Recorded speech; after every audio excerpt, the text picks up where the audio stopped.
In our previous lesson, we talked about level order traversal of binary tree, which is basically breadth first traversal.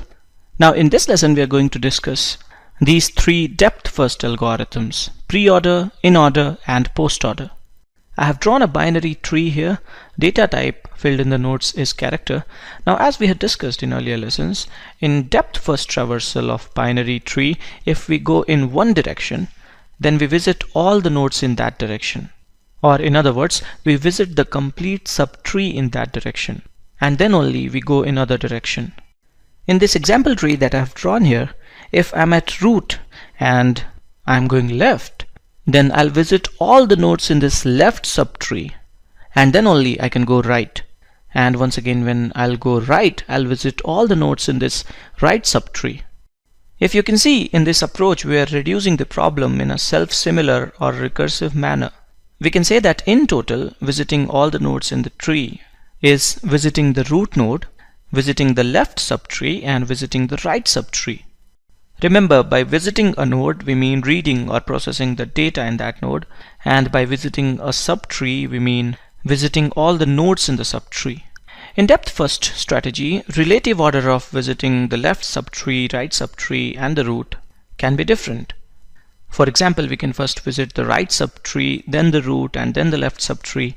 Or we can first visit the root and then the left subtree and then the right subtree. Conventionally, left subtree is always visited before right subtree. With this constraint, we will have three permutations. We can first visit the root and then the left subtree and then the right subtree, and such a traversal will be called preorder traversal. Or we can first visit the left subtree, then the root, and then the right subtree, and such a traversal will be called inorder traversal. And we can also go left, right, and then root, and such a traversal will be called postorder traversal. Left and right subtrees will be visited recursively in same manner as the original tree. So in preorder, once again for the subtrees, we will go root, left, and then right. In inorder, we'll keep going left, root, and then right. The actual implementation of these algorithms is really easy and intuitive. Let's first see code for preorder traversal. I've first written the algorithm in words here. In preorder traversal, we first need to visit the root, then the left subtree, and then the right subtree. Now I want to write a function that should take pointer or reference to root node as argument and print data in all the nodes in preorder. Let's say visiting a node for us is printing the data in that node. In C or C++, my method signature will look something like this. This function will take address of the root node as argument. Argument type is pointer to node. I'll define node as a structure with three fields like this. Data type in this definition is character, and there are two fields to store the addresses of left and right children. Now in preorder function, I'll first visit or print the data in root node, and now I'll make a recursive call to visit the left subtree. I have made a recursive call here, and to this call I'm passing address of the left child of my current root, because left child will be the root of left subtree. And I'll have another call like this to visit the right subtree. There is one more thing that we need to add in this function, and we will be done. We cannot go into recursion infinitely. We need to have a base condition where we should exit if a tree or subtree is empty, or in other words, for any call, if root is null, we can return or exit. Now with this much of code, I'm done with my preorder function. This will work fine in C or C++. Actually, in C, make sure you write struct space node instead of writing just node. The rest of the things are fine. It will be good to visualize this recursion. So let's now quickly see how this preorder function will work if this example tree that I'm showing in right here is passed to it. I'll redraw this tree and show it like this. Here I'm depicting node as a structure with three fields. Let's say the leftmost cell here is to store the address of left child, the cell in middle is to store the data, and the rightmost cell is to store the address of right child. Now let's assume some addresses for these nodes. Let's say the root node is at address 200, and I'll assume some random addresses for other nodes as well. And now I can fill in left and right fields for each node. And as we know, the identity of tree that we always keep with us is reference or address of the root node. This is what we pass to all the functions. In our implementation, we often use a variable of type pointer to node named root to store the address of root node. We can name this variable anything. We can name this variable root, or we can name this variable root ptr, but this is just a pointer. This particular block that I'm showing here is for pointer to node, and all these rectangles with 3 cells are nodes. This is how things are organized in memory. Now for this tree, let's say we are making a call to this preorder function. I'll make a call to preorder, passing it address 200. For this call, root is not null, so we will not return at first line in this function. We will go ahead and print the data in this node at address 200. I'll write output for all print statements here. And now this function will make a recursive call. Execution of this particular function call will pause. It will resume only after this recursive call preorder 150 finishes. This second call is to visit this left subtree. This call preorder 150 is to visit this left subtree. Address of the left child of node at 200 is 150. Once again, for this call, root is not null, so we will go ahead and print the data. Data in node at 150 is D, and now once again there will be a recursive call. With this call preorder 400, we are saying that we are going to visit this subtree. Once again we will print the data and make another recursive call. Now we have made a call to visit this particular subtree with just one node. For this call we will print the data, and now for node at 250, address of left child is 0 or null. We will make a call preorder 0, but for this call we will simply return because the address in this variable root will be null. We have hit the base condition for our recursion. Call to preorder 0 will finish and preorder 250 will resume. Now in this particular function call, we'll make another call for right subtree. For node at 250, even the right child is null. We will have another recursive call passing address 0, but this once again will simply return. And now call to preorder 250 will finish and call to preorder 400 will resume. Now in call to preorder 400, we will make another recursive call to preorder 180. With this call preorder 180, we are visiting this particular subtree with just one node. For this call, first we will print the data and then we will make a recursive call to preorder 0. Now preorder 0 will simply return, and then we will have another call to preorder 0 for right child of 180. The recursion will go on like this. There is one thing that I want to talk about here that's happening in this whole process. Even though we are not using any extra memory explicitly in our function, because of the recursion, we are growing the function call stack. We have discussed memory management a number of times in our earlier lessons. You can check description of this video for a link to one of those lessons.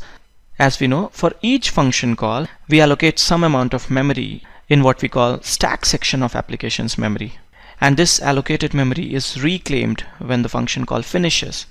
At this stage of execution of my recursion for this example, my call stack will look something like this. I'm writing P as shortcut for preorder because I'm short of space here. Let's say we made a call to preorder passing it address 200 from main function. Main function will be at bottom of stack. At any time, only the call at top of stack will be executing and all other calls will be paused. Call stack keeps growing and shrinking during execution of a program because memory is allocated for a new function call and it's reclaimed when a function call finishes. So even though we are not using any extra memory explicitly here, we are using memory implicitly in the call stack. So space complexity, which is measure of rate of growth of extra memory used with input, will depend upon the maximum amount of extra memory used in the call stack. I'll talk about space complexity once more later. For now, let's come back to this recursion that I was executing. Call to this preorder 0 will finish and preorder 180 will resume. Memory allocated for execution of preorder 0 will be reclaimed. Now for preorder 180, both recursive calls have finished. So this guy will also finish. Even for preorder 400, both calls have finished. So preorder 150 will resume. Now this guy will make a recursive call to preorder function passing it address 450, address of its right child. Memory in the stack will be allocated for execution of preorder 450. Now in this call we will first print the data, and then we will make two recursive calls to preorder passing address 0 each time, because for this node at 450 both children are null. Both calls will simply return, and then preorder 450 will finish. And now preorder 150 will also be done. If you can see, the call stack will grow only till we reach a leaf node, a node with no children, and then it will start shrinking again. Maximum growth of call stack due to this recursion will depend upon maximum depth or height of the tree. We can say that extra space used will be proportional to height of the tree. Or in other words, space complexity of this algorithm is big O of h, where h is height of the tree. Okay, coming back to the recursion, we are done with preorder 150, so preorder 200 will resume, and now we will make a call to visit this particular subtree. In this call we will print j, and then we will make a call passing address 60. So now we are visiting this particular subtree. Here we will first print g, and then this guy will make a call to preorder 0, which will simply return, and then there will be another call to preorder 500. Here we will print I, and then we will make two recursive calls passing address 0 every time, because node at 500 is a leaf node with no children. After this guy finishes, preorder 60 will resume. Now this guy will also finish, and preorder 350 will resume, and now we will have a call to preorder 700, which once again is a leaf node. So k, which is data in this node, will be printed, and then we will make two calls passing address 0, which will simply return. Now at this stage all these calls can finish. We are done visiting all the nodes. Finally we will return back to the caller of preorder 200, which probably would be the main function. So this is preorder traversal for you. I hope you got how this recursion works. Code for Inorder and Postorder will be very similar. In Inorder traversal, my base case will be the same. So I'll say if root is null, then return or exit. If root is not null, I first need to visit the left subtree. I'm visiting the left subtree with this recursive call. Then I need to visit the root. So now I'm writing this printf statement to print the data. And now I can visit the right subtree. So this second recursive call. And this is my Inorder function. Inorder traversal of this example tree that I have drawn here will be this. This particular binary tree is actually also a binary search tree, and Inorder traversal of a binary search tree would give us elements in the tree in sorted order. Okay, let's now write code for Postorder. For this function, once again the base case will be the same. So I'll say if root is null, return or exit. If root is not null, I first need to visit the left subtree. So I have made this recursive call. Then the right subtree. So I'll have this another recursive call, and now I can visit the root node. Postorder traversal for this example tree will be this. So this is preorder, inorder and postorder for you. You can check the description of this video for a link to all the source code. Let's now quickly talk about time and space complexity of these algorithms. Time complexity of all these three algorithms is big O of n. If you could see, then there was one function call corresponding to each node where we were actually visiting that node, where we were actually printing the data in that node. So running time should actually be proportional to number of nodes. There is a better formal and mathematical way of proving that time complexity of these algorithms is big O of n. You can check the description of this video for a link to that. Space complexity, as we had discussed earlier, will be big O of h, where h is height of the tree. Height of a tree in worst case will be n minus 1. So in worst case, space complexity of these algorithms can be big O of n. In best or average case, height of a tree will be big O of log n to the base 2.